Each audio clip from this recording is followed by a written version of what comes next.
C'est pour ça que le monde ne nous comprenne pas. Qu'on parle, c'est pas comme si on est des nuages. Parce qu'ils ne comprennent pas. C'est Dieu qui va amener la conviction. C'est pas nous, nous transmettons. Nous témoignons de ce que Jésus a fait dans nous. La vie qu'il a portée en nous. Notre changement qu'il y a eu. Parce que si moi, je n'ai pas eu ce changement-là, je serais peut-être devenu un bon. Un méchant bon. L'autre fois, j'avais baissé la gasoline, puis ça roulait. J'aurais été un méchant bon. Mais Jésus m'a attendu dans la croisée des chemins. Et là, j'ai lâché mon chemin, j'ai pris son chemin. Puis là, maintenant, Jésus m'attend au bout du trajet. Il nous attend tous. Mais il faut marcher dans son chemin. Jésus, je suis le chemin, la vérité et la vie. Jésus est le pont vers Dieu, le pont de tout homme.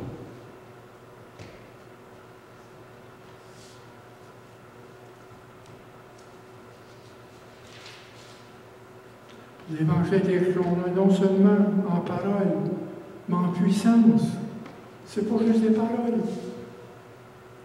La puissance, le changement qui est en nous. Nous avons été transformés de gloire en gloire. C'est pas fini. Moi, je pensais autrefois que la sanctification, c'était un procédé. Non. Quand vous avez reçu Jésus, vous avez été baptisé dans le Saint-Esprit, vous avez été déjà tout de suite sanctifié. Si vous avez été mis à part, vous avez été fait saint. Vous n'êtes plus des pécheurs. Si vous avez des doutes, c'est parce que vous pensez que vous êtes pécheur encore. Moi, j'ai plus de doute. Je suis un saint. Nous sommes des saints. Prêts aujourd'hui à partir. Prêts. Prêts pour le temps de salut final, de la rédemption des corps. Amen. Alléluia. C'est beau ça. La rédemption de nos corps. Nos corps sont infirmes, nos corps sont malades. Ils vont revenir tout fait parfait. On a été semés incorruptibles. Nous allons nous lever incorruptibles. C'est ça la résurrection. C'est ça qu'on fait aujourd'hui, le miracle de la vie dans chacun de nous.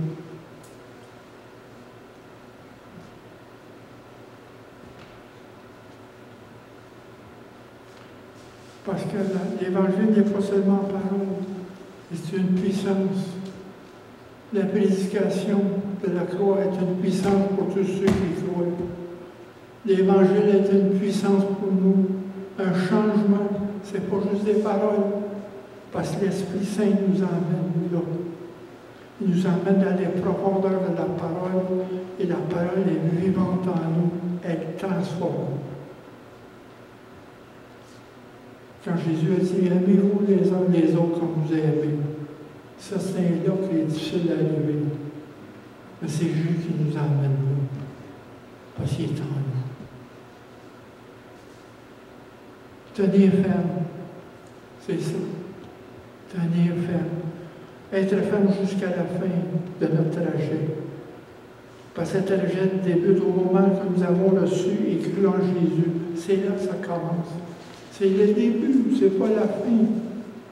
La foi est une ferme espérance. La fidélité de Dieu est toujours efficace pour les croyants. Mais sa fidélité ne peut rien faire pour ceux qui résistent à sa grâce. Dieu est à l'œuvre dans la vie de ses enfants afin de produire en nous le désir et la force d'accomplir sa volonté. Nous marchons dans l'obéissance.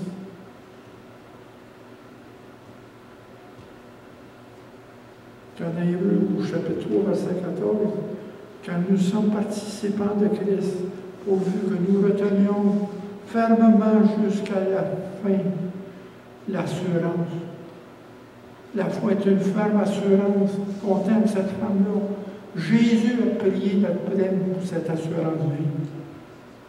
Jésus a payé notre prime. On n'a rien à payer. C'est juste notre foi. Pour s'engager, se consacrer à lui. C'est tout ce qu'il nous demande. Et c'est à chacun de nous de s'engager devant lui.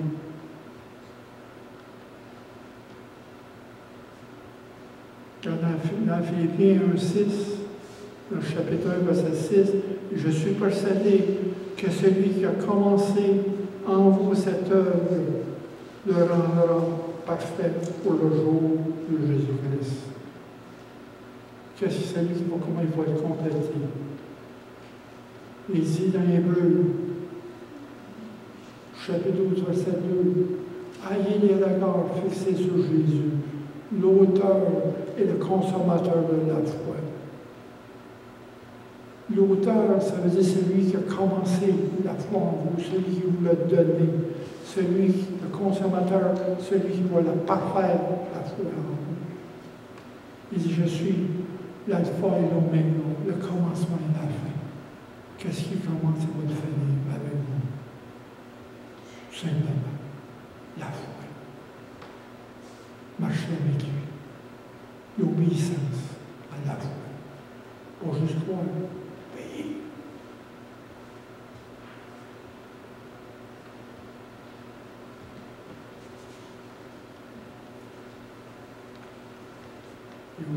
Il dit aussi que c'est Dieu qui est produit en vous, le vouloir et la faire selon son bon plaisir. Qui produit en vous le vouloir. Et Philippiens chapitre 2, verset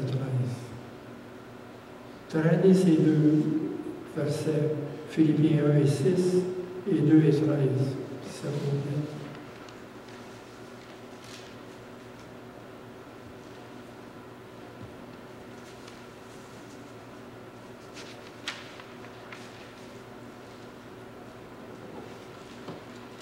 Aussi, quand il dit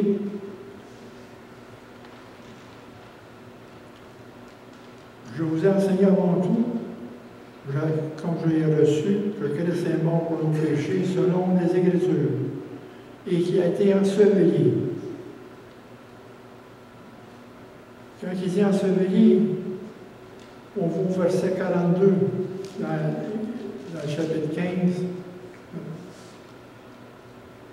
Et ici, en est-il de la résurrection, le corps est semé corruptible et ressuscite incorruptible. Semé, c'est ça qui veut dire enseveli, été semé. La résurrection, c'est un changement de position. Anastasis en grec, on parle couché, pas debout. C'est ça qui est la résurrection.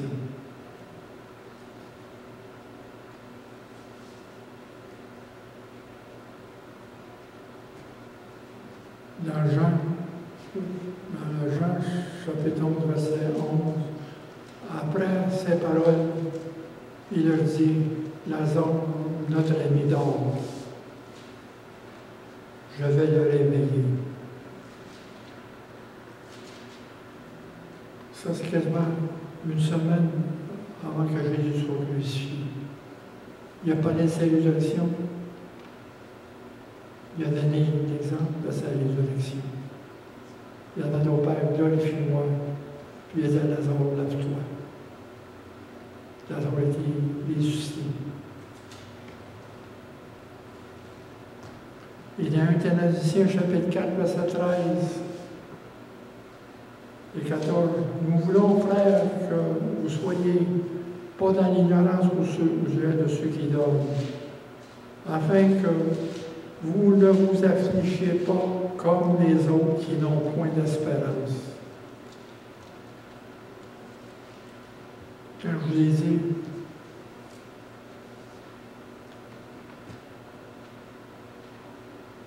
Comme je l'ai dit, j'ai été fossoyeur dans les cimetières pendant 17 ans. J'ai une expérience formidable. Le manteau de chair qui repose dans la chair, dans la tombe, dans le séjour des morts. Et la personne n'est plus là, elle est partie. Je ne sais pas si la personne est en haut ou est en bas. Je ne sais pas. Mais je me rappelle un jour, il faut que je les répète encore. Moi, quand j'enterrais, tout le monde était parti, j'étais seul, avec le cercueil. Et un jour, avant d'enterrer, dans l'esprit, je savais que c'est une de mes sœurs que j'enterrais. J'ai parti à pleurer. Dans une joie, des larmes de joie. Je ne peux pas m'empêcher qu'elle était partie vers le Seigneur. Ah, c'est tout un défait, ça.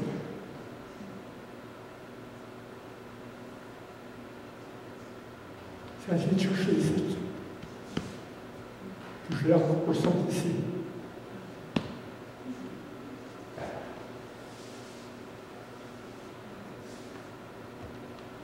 Je sais que peut-être il y a à peine, peut-être 10% de ceux que j'ai enterrés, que l'homme est en haut, les autres sont peut-être tout en haut, dans ces jours des mots.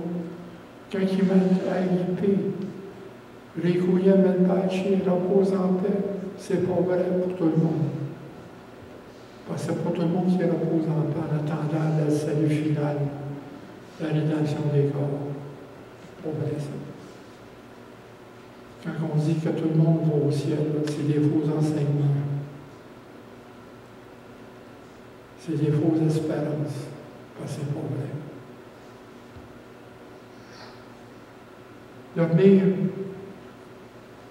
Dormir, ça faisait coucher et on se réveille. Le séjour des morts, c'est la tombe. Regardez dans le psaume 16.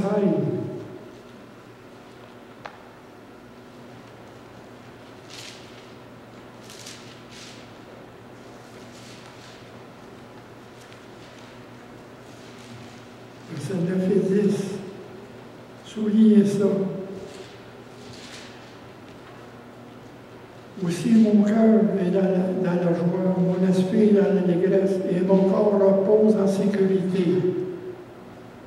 Car tu ne livres pas mon âme au séjour des morts. Mon corps repose en sécurité, parce qu'il attend la résurrection. Mais mon âme, car tu ne livreras mon âme au séjour des morts. Tu ne mettras pas comme mon bien-aimé voit la corruption. Parce qu'on n'oublie pas ça pour Jésus. Parce que Jésus est descendu aux enfers pour délivrer les captifs. Et le séjour des morts, c'est l'enfer, le Séoul. C'est là qu'il y a la corruption. Notre corps est là parce qu'il est corrompu. On laisse notre manteau là. Mais notre âme est vivante, est en haut. Il ne verra pas le séjour des morts. Mais ceux qui ne sont pas sauvés, leur âme est en bas. Ils voient le séjour des morts. Ils sont dans l'enfer en attendant la deuxième mort. Mieux vaut naître 2 fois pour connaître juste une mort, au lieu de naître 1 fois et connaître 2 morts. Ce que je vous dis par là, c'est qu'on est né 2 fois. On a eu la naissance de l'eau et la naissance de l'esprit. Et on meurt 1 fois, c'est une mort physique. Notre âme se détache. Point. On n'en mourra jamais. Mais ceux qui ne connaissent juste une naissance, celle physique, de la naissance de l'eau. Ils vont connaître deux morts à la résurrection des morts, la deuxième résurrection à la fin.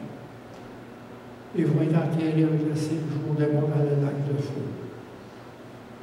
Et la mort, c'est ça le dernier ennemi que Jésus a combattu.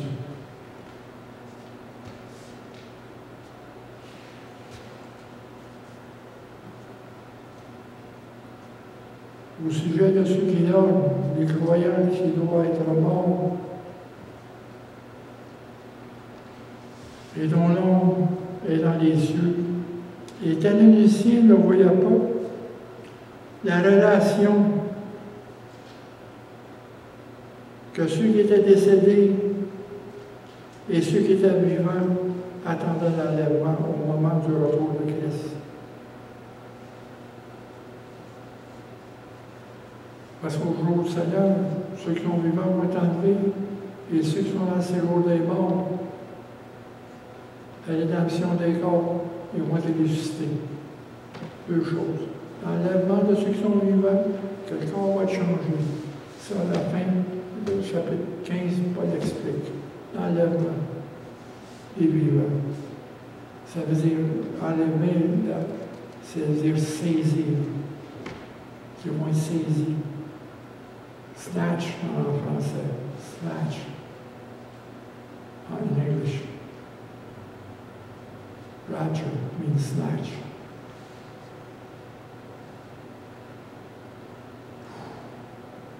Le Seigneur va venir son retour dans les airs où sont des trompettes qui vont rappeler vraiment les âmes et après ça, il va enlever les vivants qui vont être changés en un clin d'œil dans des corps spirituels. Ça, c'est une belle symphonie qu'il ne faut pas voir. Le retour du Christ en haut des airs, avec les trompettes des anges. La gloire de Dieu, la gloire de Christ qui se révèle en ce jour-là. Et le deuxième temps, c'est quand il va revenir à la fin des tribulations pour le jugement.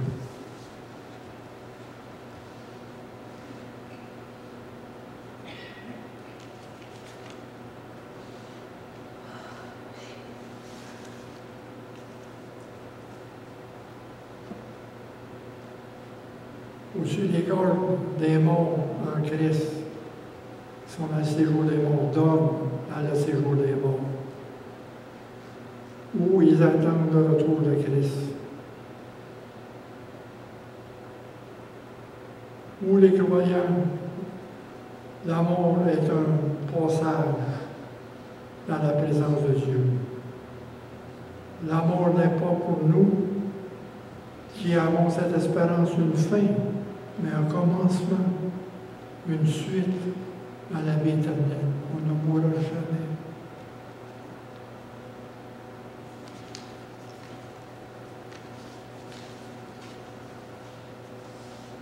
Quand il dit enseveli, il faut terminer là, parce qu'on va continuer de vous prendre les prochaines semaines, les prochains dimanches, pour capter tout ça.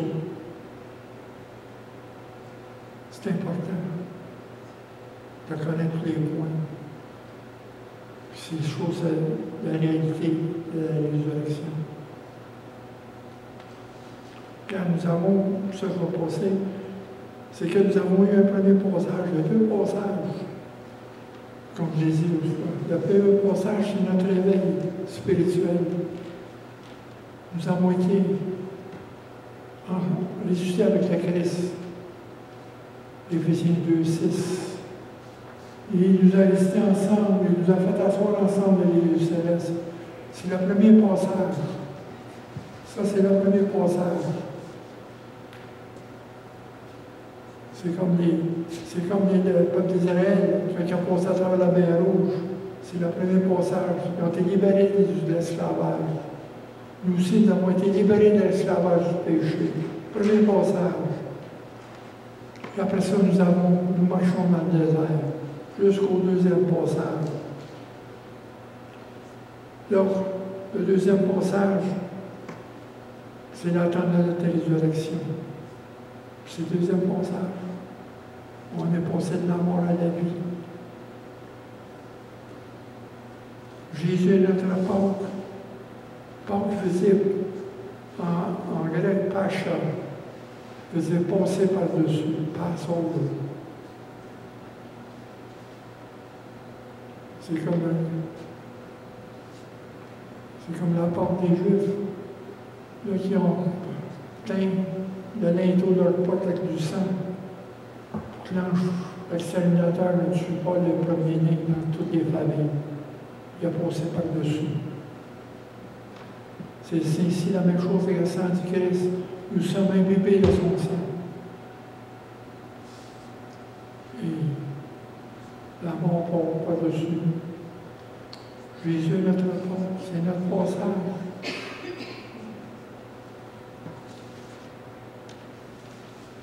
La semaine prochaine, on va parler des doutes. Les doutes des disciples. Et les doutes qu'il y a aussi dans l'Église. En tant que notre résurrection nous réveille. Parce que si vous êtes saints, vous êtes ressuscités. Vous êtes avec Christ en haut. Vous n'êtes plus pécheurs. Si vous êtes pécheurs, il y a quelque chose à poser des questions.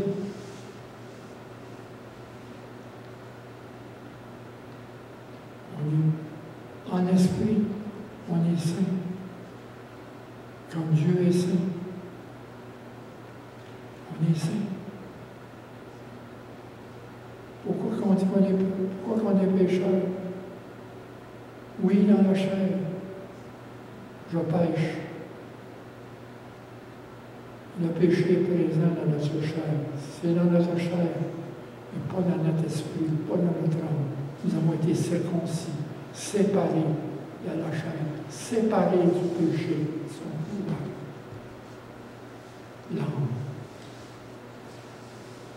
L'Esprit de Dieu en nous. C'est l'Esprit qui est vécu notre âme, qui a donné la vie à l'âme. Parce qu'avant notre âme était morte, séparée de Dieu. Et en Jésus, nous avons été ressuscités dans la vie.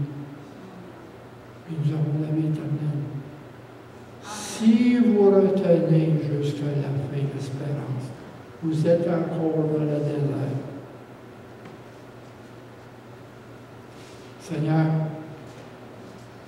nous te grâce ce matin pour ton message. Et on te prie, Seigneur, que tu nous éclaires dans ton message sur tous les points.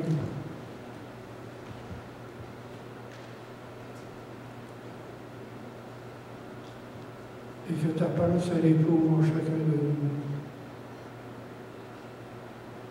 Et que tu rendes nos vies selon ta parole, Seigneur, selon